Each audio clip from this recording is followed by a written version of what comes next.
What is up, YouTube? Matt McKeever here, and in today's video, we got really, this is a one-of-a-kind video. I don't think that the majority of people are going to watch this video. I think the majority of people are going to skip over it. They're going to complain about the audio or lighting not being on point, while the information is absolute fire.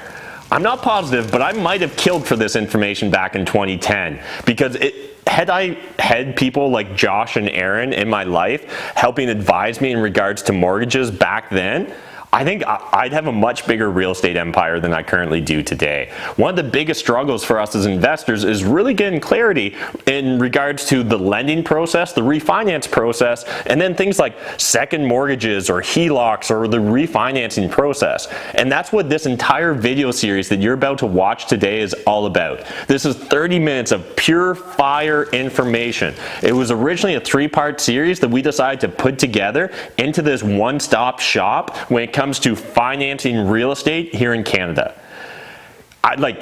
You guys can't tell how excited I am to be sharing this with you, but if you got value from this, what I need you to do is jump in that comment section down below and give me some support, because I know this video isn't going to get the most number of views. I know this video isn't going to go viral, but this information really should, because it would be extremely empowering to any investor, whether they're experienced or just a novice getting started out. And if you guys have any other mortgage questions, I really encourage you to reach out to Josh and Ehren. We'll throw all their contact information in the video description down below. Just go hit them up. Great guys, and they'll definitely take care of you if you're an investor. And that was always one of my biggest struggles as a real estate investor, was finding a mortgage agent or broker that was truly investor oriented. And these guys are. When we've got a difficult or strange or unusual deal, we bring it to them, and they magically find us money for our deals. It's a great relationship. I encourage you to reach out to them if you're interested in hitting them up, but let's dive into today's fire video. Hey guys, I'm Josh Findlay. I'm Aaron Laycock. And we're with the Findlay Mortgage team. Matt had wanted us to run through a few different scenarios for you guys for some refinance cases. So we're going to do a 3-part series. The first part that we're going to have here is a AAA client. So good credit, good income, good debt servicing ratios on the rental property. So I'll give you a quick little summary as to what we're looking for right now. So we got 2 clients, Cindy and John. Cindy makes $80,000 as an account manager. Her letter of employment also supports her income. John works for a tech firm. He's been there for 5 years. He makes commission only, but he's kept all of his income and tax documents for the full 5 years.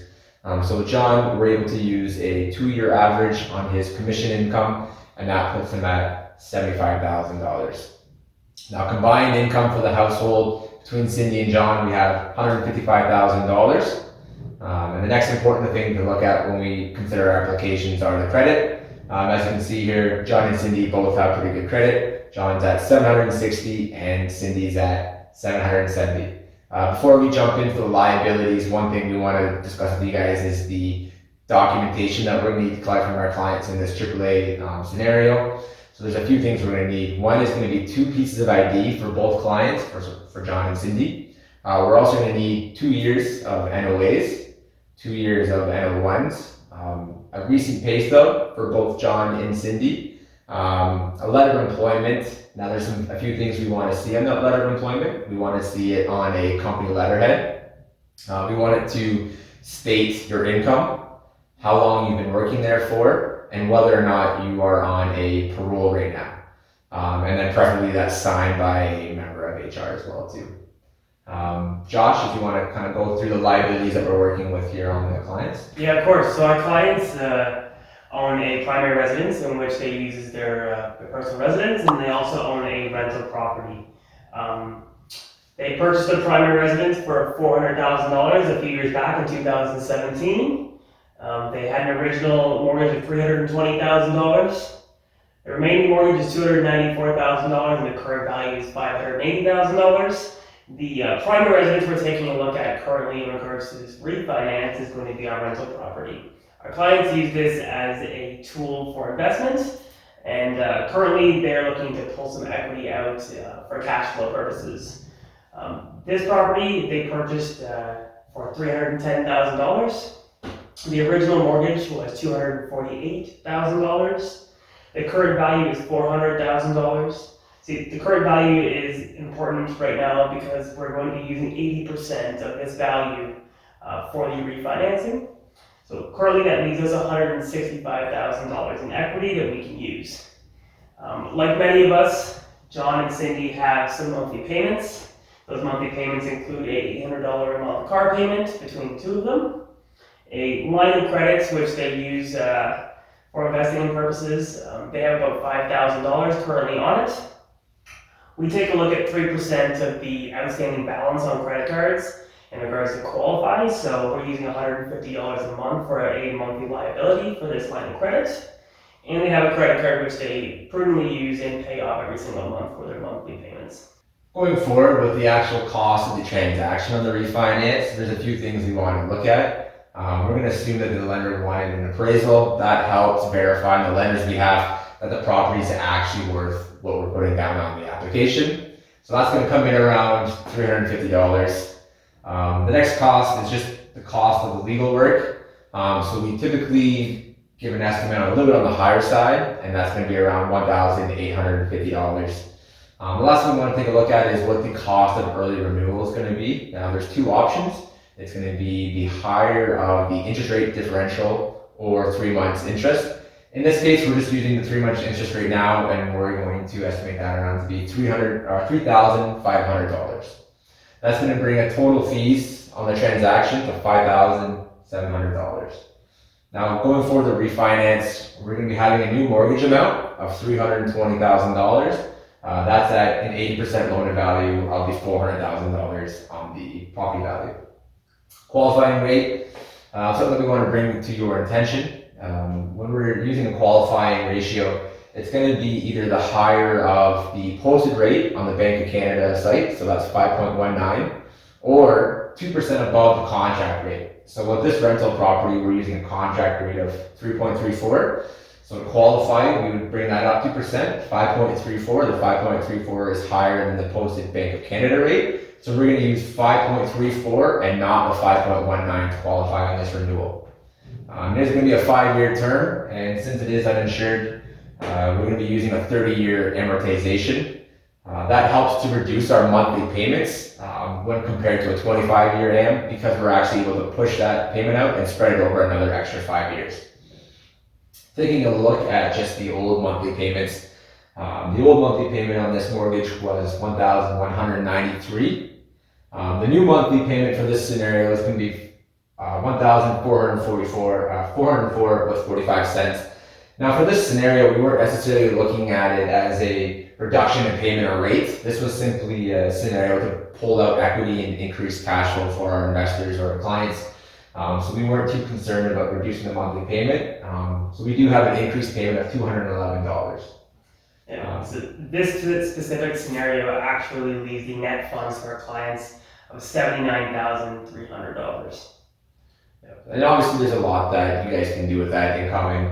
And every time that we do a refinance or a purchase for our clients, we want to sit down with them in the beginning and we take a look at what your goals are. What are you going to be looking to use this extra cash flow for, and kind of where do you see that kind of playing out in the next 1 to 2 years? Obviously we want to have some sort of exit strategy for our clients depending on what the scenario is as well too. In this case, it is a 5-year term, so and it is with a AAA client, so we're not looking at a serious exit strategy. But we always want to sit down and make sure you guys understand the whole cost of the transactions, what the change in rate and what the change in payments are going to be, and have an idea of what that's going to leave you with and where you're going to use that funds going forward.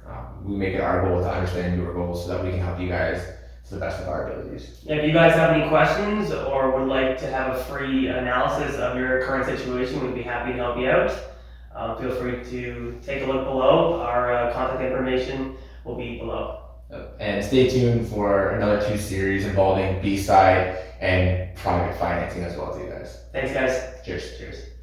All right, well that was AAA refinancing. Now let's move on to second mortgages. This is something that's really interesting to me, dealing with like B lenders or a second mortgage, because again, when I started out investing, I had no resources for this information. There was no YouTube channels or videos out there discussing in deep detail how this process worked. So if you guys enjoy this video, what I'd love for you to do is share it on social media, but let's dive into it. Hey guys, Josh Findlay. Aaron Laycock. We're with the Findlay Mortgage team with the second installment of our refinancing options. Today we'll be discussing B-side second mortgages. Yeah, guys, so for our case study, we're back here with John and Cindy. They're still working at 2 solid jobs. Cindy's still making $80,000. John still making the $75,000 on commission. The same combined household income of $155,000. The big change of this application, this case study, is going to be the credit scores for John and Cindy. So now John and Cindy have accumulated a little more debt. John's credit dropped down to 590. Cindy's now sitting at 620. That's going to be a big difference when we're looking from AAA to B side. And we'll see where those numbers kind of change within the liabilities. So Josh, do you want to run through those? So John and Cindy currently have their personal residence. The current mortgage on that property is $294,000. They value the property at about $580,000. They have $286,000 in equity to play with, and their taxes are around $3,500 a year. They also own 2 rental properties. The first is a single-family home that they turned into a duplex. The current mortgage on that property is $235,000. The value is $400,000. The equity is $165,000. We take a look at their heating costs, their taxes, and their monthly mortgage payments. So we take a look at $150 a month for heat, $233 a month for property taxes, and we have a $1,193 per month mortgage payment. The total income on this property is $2,050 a month. The second property is a triplex. This triplex, the current mortgage is $476,771. The value is $650,000.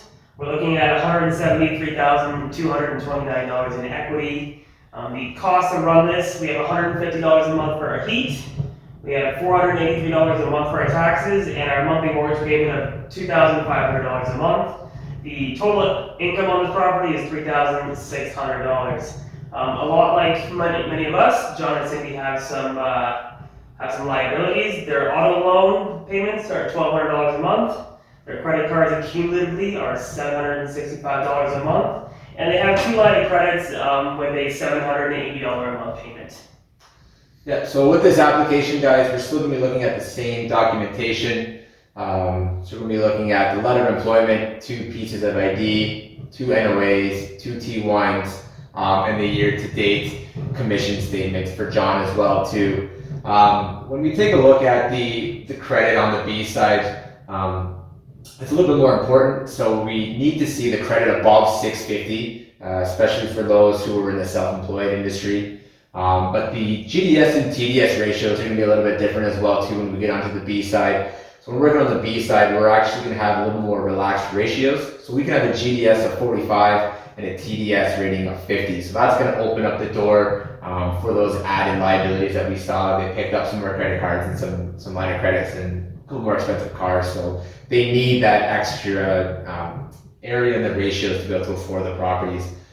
So the one thing that we want to show you guys, taking a look into that GDS, TDS is, take a look here before. So this is where they're actually sitting right now with their GDS and their TDS when we have all their liabilities. So the 3 properties, their credit cards, their lines of credits, and the cars, they're actually sitting way above the TDS of 50. So we know right off the bat they're not going to be able to get into a AAA lender. So the only option that we can do is go into B side for this case study. What we're going to talk about here is the lenders that we use on the B side are actually able to debt wash 100% of the property. So Josh is going to take you through the steps on how we determine what the debt service coverage ratio are and how we get there. Yeah, for sure. Just scroll up a little bit. Yeah, there. Perfect. So as you can see, we went over previously the costs associated with the rental property. We take into consideration heat, taxes, and the monthly mortgage payment. And then we add all those together and we divide it by the monthly income of the property. And that'll give us a total debt service coverage ratio of 1.3. Specifically for the lender that we're speaking about, as long as the monthly expenses and the monthly income are the same, or monthly income is $1 more than the expenses, they completely debt wash the property, so we don't have to take that property into consideration when servicing your brand new second mortgage application. As you can see for both properties, the debt service coverage ratio is above 1.0, so we no longer have to take the costs associated with either of these into your application.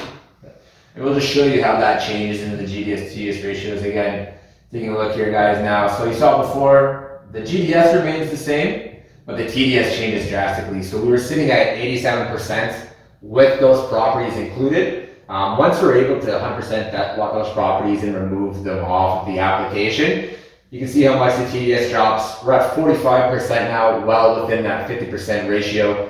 We can now move ahead with the application and submit that off to the lender. Moving forward, so we're going to have some costs associated with the second mortgage as well too. So again, going ahead with the appraisal on the property, we're going to use $350 as an estimate. The legal fees, again, estimated around $1,850.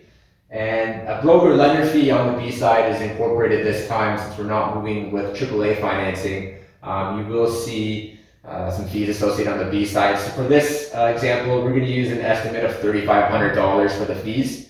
As a total, you have $5,700 for the cost of the transaction. The second mortgage we're looking at on the primary residence is $170,000. When we're qualifying our clients on the B side, it's a little bit different than what we talked about for the AAA financing. We're going to go ahead and use a rate of 6.99. That's going to be our qualifying rate and our contract rate. It's a little bit different on the B side.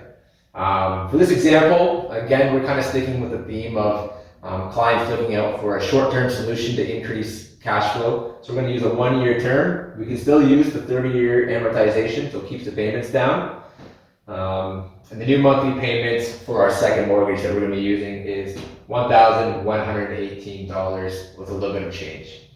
So the important thing to know is that some of these lenders are able to build in some of the costs associated with this transaction into the loan, as long as the loan to value doesn't go above the 80% threshold. So for example, if you didn't have enough money for the fees, we could build that into the actual loan, so you don't have to pay for that out of pocket when you're closing on the transaction.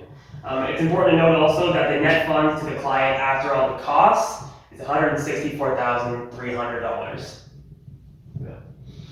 And again, guys, like we said in the last video, this kind of outcome here, when we take a look at the funds and the loan to value of the loan, it's all based off of our client's goals. So this is something that we're going to be able to build around and structure around depending on what you're looking to use the funds for. The term, we're able to push that out to a 5-year term as well too. So if that is something that you need and you need funds for a little bit longer of a duration, we're able to push that out. Like I said, to a 1, a 3, or a 5-year term as well too. Yeah, these products are specific to your strategy. So if you're going to use these funds to fund other projects or to help cash flow the specific rental properties during a hard time, we sit down and we speak to you about your goals and the things you're going to be using these funds for. So we can actually push the term out to whatever you would need. Yeah. Another important thing to remember when you're looking at second mortgages is who holds the first mortgage on your property. So these B lenders, they will go behind financial institutions, but they're not going to go behind MICs, so those mortgage investment companies, or a private lender. So the one thing that we want to make sure is, who holds your first mortgage. If it's a financial institution, we're okay to go ahead with a B side second. But if it is, you have a mortgage investment company or a private lender who holds your first, we're going to have to find a secondary option, probably on the private side. And that's something that we can talk about in our next video when we go into a little bit more on the private side of the financing. Yeah, thanks so much for taking the time to check us out. Again, if you guys have any questions, feel free to reach out. Our contact information is going to be at the bottom of the screen. I'm Josh. This is Aaron. Thanks for tuning in. Cheers, guys. Cheers. All right, that was part 2. Pretty fire, am I right? Well, let's dive into part 3, where we're going to cover Helocs and private lenders. Again, like, this shit is absolute gold. If you guys are interested in, talking to Josh or Aaron, their information's in the video description down below. Go make sure you check them out, hit them up, and have a free call and just chat and learn more with them, because they're very committed to helping investors level up and grow, because it helps their business grow. Hey guys, Josh Findlay here. Aaron, We're here with the Findlay Mortgage team. We're at third installment of Cashflow Solutions, and today we're here to talk about private mortgages. Yeah, guys, so we're back with Cindy and John. Only this time they've run into a little bit of credit trouble. They missed some payments on some credit cards and some some lines of credits that they had out. So we're going to go through a scenario on the private side of the financing. Still the same job. So Cindy's still making $80,000. John is still on his tech firm, making $75,000 on commission. Let's take a look at the loan request here. So John and Cindy are looking to get a private second mortgage for their triplex. It's currently at 75% loan to value, and they're looking for 90% loan to value. They currently have a B first mortgage in place, and they're looking to use their primary residence as collateral as well for this mortgage. They're looking to use these funds to fix up their triplex and to bring up the value in that property. So as you can see there, credit score for John and Cindy is 550 and 590. We're still using some of the same residents here. So they still have their primary residence. They also have the second rental property, which is the legal duplex. And the subject property that we're taking a look at here is the rental property. So like Josh went through, they have a first mortgage, $487,500, and that's at 75% loan to value, registered with that B lender. They have about $162,500 in equity remaining. And then if we go back up and take a look at their primary residence, the thing that we want to take a look at here is how much equity they have remaining in their primary residence. We're going to be taking a look at that as collateral for the private lender. Okay, so what we're going to look at is for our private financing solutions over by Aaron, we're looking to go to 90% loan to value, which puts the total loan amount at $97,500.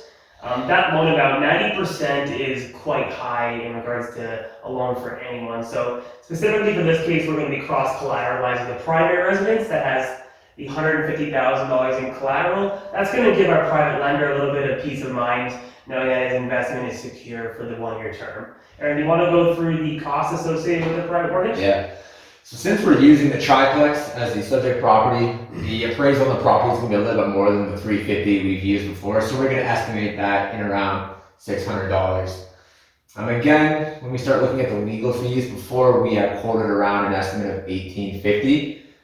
Because we're having mortgages registered on the first and the second property, it's going to be a little more. So we're going to estimate cost to be $3,000. Now moving into the broker lender estimated fees, this is going to greatly change depending on the situation. We'll talk about that at the end, but for this specific scenario, we're going to use $6,000 as the broker lender fee, and that's going to bring our total transaction fees to an estimated $9,600.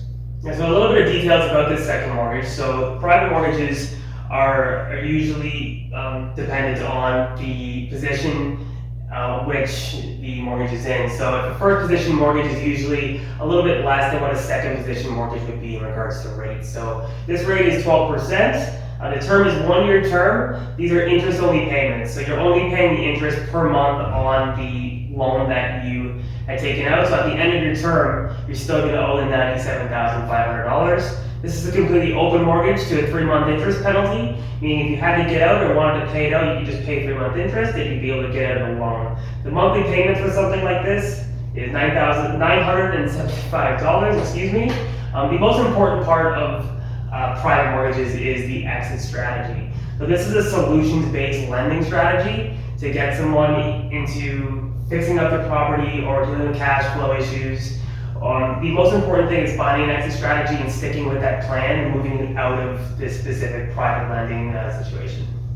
Yeah, one of the things we just want to make sure that all the viewers understand, and I'm sure some of you used private guys before, but for those who haven't, these numbers are subject to change on the specificity of the deal. So we're going to come into a lot of unique situations, different types of properties, different loans, different positions of the mortgage. we just want you guys to know that this is estimated and it can change. So if you guys are in a position where you might be looking for some private financing, our best advice is to reach out to us and we can take a look at the situation, analyze your finances, analyze what your goals are and what you're looking to obtain through the mortgage loan, and we can sit down and show you guys how we would structure it and what the kind of fees and terms are going to look like for that mortgage. It is very unique to each individual borrower, and the big thing that Josh touched on, we want to remember too, is a lot of the private financing guys are going to want to make sure you guys have an exit strategy. The last thing a private lender wants to do is put out his own money and have a borrower have no idea how he's going to end up paying that money back, especially since it is only interest-only payments, so you aren't paying anything off the principal. So lenders are going to want to make sure that you guys have a strong exit strategy in place, and that's something that Josh and I and our team would go through with you guys when we're sitting down taking a look at the application and analyzing your application. Yeah, so the second part of this video is going to be another product that is on the market right now, which is a private home equity line of credit product. There are a handful of lenders that are offering this product right now. Due to the economic times that have happened currently, they've actually dropped their loan to value threshold. It used to be 75, it's now at 60%. But a few points on this home equity line of credit product. The lender will go, if you have equity built up in your home, the lender will go to up to 60% loan to value or $150,000, whichever is lower. The minimum Beacon score for this product is 680. The rate begins at around 8.99 with 2% lender fee.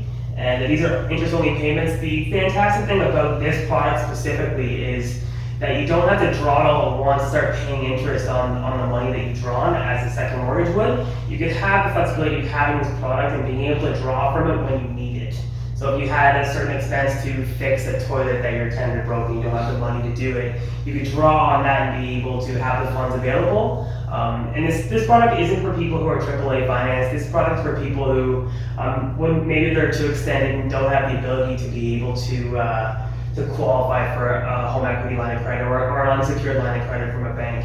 We just want you guys to know there are solutions in the private market that allow for investors and homeowners to be able to access the liquidity and equity in their home. Yeah. And one last thing to kind of touch on, there are, for those who are kind of new to the investment and home buying world, not every lender out there offers a home equity line of credit with their product. So especially if you've purchased a mortgage on the B side, or you're with a lender on the alternate A side that may not offer a HELOC with a product, this is really one of the only other options that you can get if you're not looking to refinance your entire mortgage with a AAA lender such as the big banks who offers those home equity line of products for their mortgages. So keep that in mind if that's something that you guys are considering as well too. Yeah, again, thanks so much for taking the time to listen to our options that we provided. Again, if you guys do have any questions, feel free to reach out. We'd be happy to take all of your cases on a case-by-case basis, do a full analysis with you, and find the right financing solution specific to your needs. Again, feel free to reach out. I'm Josh. I'm Aaron. Thanks for tuning in. Cheers, guys. Cheers. I'm kind of impressed you made it to the end. You must be someone that's actually serious about real estate investing, someone that's actually focused on, leveling up their mindset and really understanding the mechanics and fundamentals when it comes to financing. I'm proud of you. So what I'd love for you guys to do is let me know in the comment section if you made it to the end. Just say I made it to the end. Really would appreciate that. And we're actually going to pick one of the commenters that say made it to the end for a special little consulting call with maybe me and the mortgage guys that you just saw in this video. Otherwise, if you guys want to pick their brain, if you want to get in contact with them, all their contact information is in the video description down below. Really encourage you, hit up Josh or Aaron or both of them, get some more perspective, and let's just level up our knowledge, as well as remember your network is your net worth. If you don't have a great mortgage agent or mortgage broker in your network already, you desperately need one. Maybe it should be these guys. Anyways, thank you for watching this video. Smash the like button, hit the subscribe button if you're new to my channel. I'll see you in the next video.